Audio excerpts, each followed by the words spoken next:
ప్రభు అయిన యేసుక్రీస్తునామములో అందరికీ వందనాలండి. మరి ఈ దినం కూడా మన యొక్క వాక్య ధ్యానము మత్తయి సువార్త 5వ అధ్యాయము 44వ వచనం చదువుతానండి.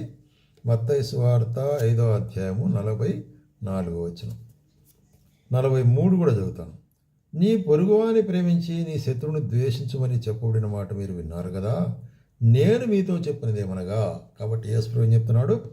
మీ పరలోకముందన్న మీ తండ్రి కుమారుడు ఉండునట్లు మీ శత్రువులను ప్రేమించుడి, మిమ్మల్ని హింసించు వారి కొరకు ప్రార్థన చేయుడి. ఇంత శ్రేష్టమైనటువంటి కార్యం ఇది. మరి యేసు ప్రభు కొండ మీద ప్రసంగంలో ఒక భాగం. యేసు ప్రభు మరి మత్తయి సువార్తలో చెప్పినటువంటి 5, 6, 7 అధ్యాయాలు కొండ మీద ప్రసంగం అంటారు. ఇది వరల్డ్ ఫేమస్, ప్రపంచవ్యాప్తంగా అందరూ కూడా మెచ్చుకోదగినటువంటి కార్యాలు. ప్రభు చెప్పే కార్యం ఏంటంటే, మీ మిత్రులను ప్రేమిస్తారు, అది మంచిదే. అయితే మీ శత్రువును ప్రేమించండి అంటున్నాడు. మీకు మిమ్మల్ని హింసించు వారి కొరకు ప్రార్థన చేయమంటాడు. ఎవడైనా నిన్ను తిట్టినాడు కదా, యేసు క్రీస్తు నువ్వు వెంబడిస్తున్నావు కాబట్టి నేను తిట్టాడు, నిన్ను దూషించినాడు, నువ్వు నాశనం అయిపోతావు పో అని చెప్పాడు. ఉన్నారు కదా అట్లా లోకంలో. అయితే వారిని మనం ఏం చేయాలా? నువ్వు కూడా అవుతావు పో అని చెప్పకూడదు, అది తప్పు. ఏం చేయాలా? ప్రభావిని క్షమించు. ఎందుకంటే ఈ క్షమాపణనే ప్రభు మరి సిలువలో మనకు చేసిండు. ఆయన సిలువ వేసినప్పుడు మొట్టమొదటిగా పలికిన మాట ఏంటి? తండ్రి వీరేమి చేయుచున్నారు, వీరు ఎరుగరు కనుక వీరిని క్షమించుము. కాబట్టి శత్రువును క్షమించుట, ఫర్గివ్నెస్ అనేటువంటిది the greatest quality that Lord Jesus Christ has instilled in us. మనలో ఆయన స్థాపించినాడు. అందుకొరకే ఆయన ఏమంటాడంటే, మనల్ని కూడా మేము హింసించు వారి కొరకు. అంటే ఈ భాగంలో మనం చూసేదంటే శత్రువును ప్రేమించుట. పోయిన మెసేజ్లో మనం ఏం చూసినామంటే, నీ యొక్క మరి చూసినట్టు పొరుగువాన్ని ప్రేమించడం అని చూసినాం. అది కొంచెం వరకు సులభమే. అయితే శత్రువుని ప్రేమించడం అనేటువంటిది చాలా కొంచెం కష్టమైనది, ఇబ్బందికరమైనదిగా ఉంటుంది అనుకుంటాను నేను. ఎందుకంటే అనేక సందర్భాల్లో మనకెంతో హాని, కీడు, దూషణ చేసినట్టు వాడు మన యొక్క నాశనం కోరుకున్నాని మనం మరి ప్రేమించాలా, ప్రార్థించాలనేటటువంటి వాని కొరకు ఒక గొప్ప మనస్సు కావాలా. ఎవరి మనస్సు? క్రీస్తు మనస్సు మనము కలిగి ఉండవలసి అనుకుంటున్నాం. అందుకొరకే ఈ మాట మరి ఇశ్రాయేలుకు కూడా చెప్తున్నాడు. మరి దేవుడు తన వాగ్దానాలు తన యొక్క ఆజ్ఞలు ఇచ్చేటప్పుడు ఈ మాట చెప్తాడు. నిర్గమకాండము 23వ అధ్యాయము 23వ అధ్యాయము 5వ వచనంలో ఏమంటాడంటే, నీవు నీ పగవాని గాడిద బరువు క్రింద పడినట చూచి దానిని తప్పింపక ఇందువని నీవు అనుకున్న అగత్యముగా వానితో కలిసి దాన్ని విడిపింపవలను. కాబట్టి నీ పొరుగువాడు గాడిద బరువు కింద పడి కష్టపడతా ఉంటే వానికి ఏం సాయం చేస్తాంలే అని అనుకోకూడదు. తప్పకుండా నిశ్చితంగా నువ్వు సాయం చేయాలి. అంటే అర్థం ఏంటి? నీ శత్రువును నువ్వు ప్రేమించవలను అనేటువంటి కార్యం. అందుకొరకే మరి సొలొమోను కూడా రాస్తాడు. సామెతల గ్రంథము 25వ అధ్యాయంలో 24వ అధ్యాయంలో మనం చూస్తున్నాము. 24వ అధ్యాయము 17వ వచనం, నీ శత్రువు పడినప్పుడు సంతోషించకము, వాడు తొట్టిల్లు పడినప్పుడు నీ మనసున ఉల్లసింపకము. చూసావా? కాబట్టి నీ శత్రువు నీకు హాని చేసేవాడు, వాడు పడిపోయినాడు అనుకో, ఏదో విషయంలో పడిపోయినాడు, మరి రోగంతో బాధపడుతున్నాడు, అట్లా కూడా చెప్పచ్చు. నష్టంలో ఉంటున్నాడు, అటువంటిప్పుడు నువ్వు సంతోషించకూడదు. మనసులో ఇట్లే కావాలి వీనికి అని మనం అనుకోకూడదు. ఎందుకంటే యెహోవా అది చూసి అసహించుకొని వాని మీద నుండి తన కోపం తిప్పుకోండేమో. కాబట్టి దేవుడు దాన్ని అసహించుకుంటాడు. కాబట్టి మనం ఏం చేయాలా? మనము మరి మనసును ఉల్లసింపకూడదు శత్రువు పడినప్పుడు. అంటే ఏమిటి అర్థము? మనము పరుని యొక్క లేక పొరుగువాని యొక్క వారి యొక్క కీడు లేక పడిపోవట, వారి యొక్క హీనదశను చూసినప్పుడు మనము సంతోషించకూడదు. మనం వారిని ప్రేమించాలా అనేటువంటి కార్యాన్ని. అదే 25వ అధ్యాయంలో కూడా 21వ వచనం చెప్తాడు. ఏమంటాడు? నీ పగవాడు ఆకలిగొనిలా వానికి భోజనం పెట్టుము, దప్పిగొనిలా వానికి దాహము.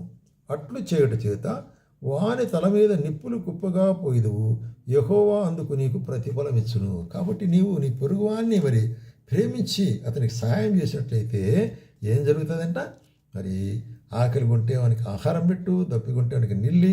అప్పుడు ఏమవుతుందంటే నీ దేవుడు నిన్ను ఆశీర్వదిస్తాడు. ఆ కార్యం ఎట్లా ఉంటుంటే వాని తల మీద నిప్పులు పోసినట్లు. అయ్యో వాడు అనుకుంటాడు, అయ్యో నేను ఇంతగా దూషించినానే, ఇంతగా మరి ద్వేషించినానే, వీడు నాకు సాయం చేస్తున్నాడే అనేటువంటి ఒక రియలైజేషన్ వస్తుంది.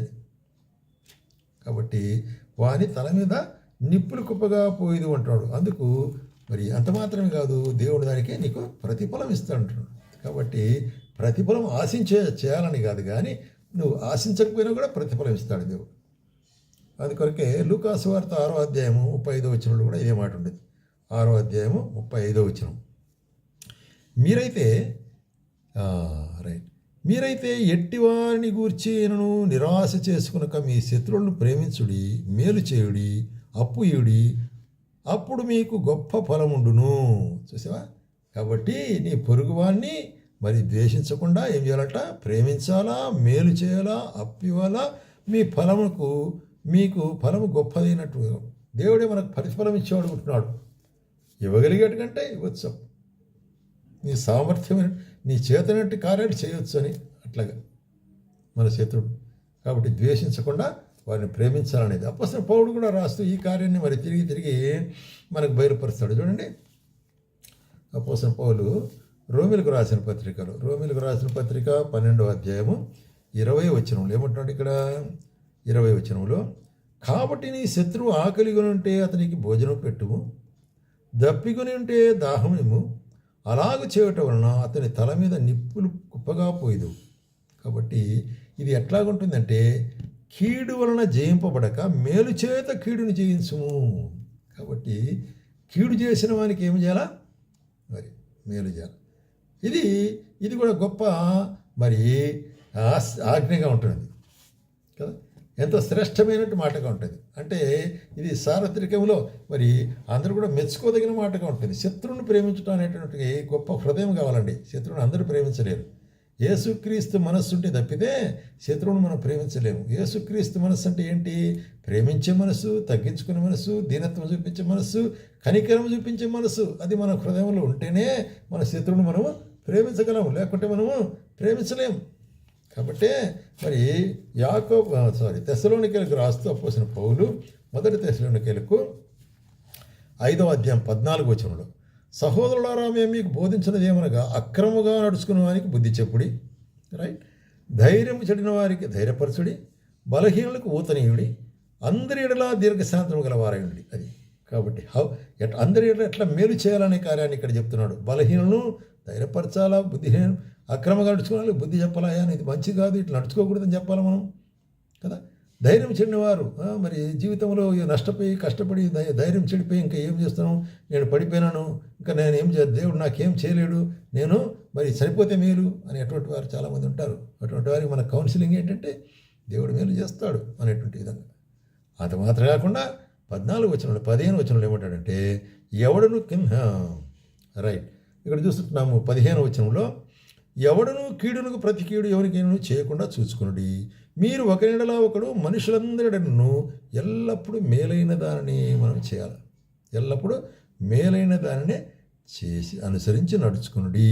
కాబట్టి శత్రువును ప్రేమించడం అనేటువంటిది ఇంకొక ప్రాముఖ్యమైన అంశము. మనము మన యొక్క మరి క్రైస్తవత్వంలో మనం చూసేది, యేసుప్రభువు మనకు చెప్పేది క్షమించుట అనేది. కాబట్టి ఈ క్షమాపణ గుణం కలిగి శత్రువుని ప్రేమించాలా. శత్రువుని ప్రేమించటం అంటే శత్రువుకు సహాయం చేయాలా, శత్రువుని ఎంకరేజ్ చేయాలా.